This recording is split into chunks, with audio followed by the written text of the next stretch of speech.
সত্য, বাঁচার উপায় কি? বদনজর সত্য, বদনজর সত্য।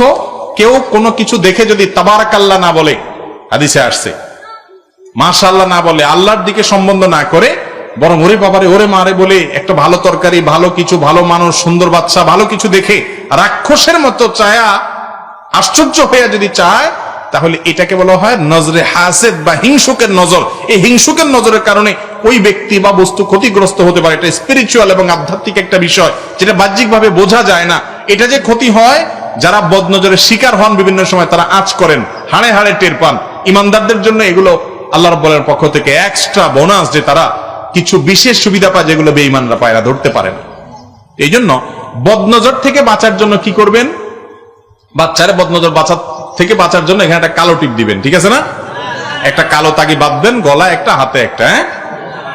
এগুলা করলে কোনো লাভ নেই। এমনি বাচ্চা ফুটফুটে সুন্দর, সেজন্য আপনি একটা কালো টিপ দিচ্ছেন যে সুন্দর দেখা যাবে, সেটা দেন, সেটা আপনার ব্যাপার। কিন্তু এটা দিলে বদনজর লাগবে না এমন কোনো কথা নাই।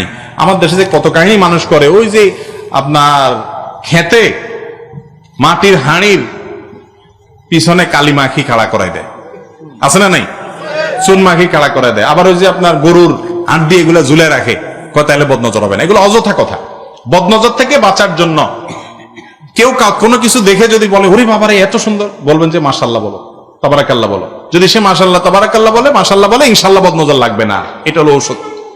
আর যদি কারোর বদনজর লাগে গেছে, মনে করেন যে অমুকে এটা দেখি অনেক আশ্চর্য হয়ে গেছে, তার বদনজর লাগছে, আবার সবার সবসময় বদনজর লাগেও না, এরকম কারোটা যদি লাগছে মনে হয়, তাহলে তারে বলবেন একটু পানি পড়া দাও। তার পানি পড়া, বিশেষ করে পানিতে সে একটু থুতু দিল বা হাত ভিজাই দিল, ওইটা গায়ে বা শরীরে ধুইয়া নিলে যার বদনজর হয়েছে তার ক্ষতি দূর হয়।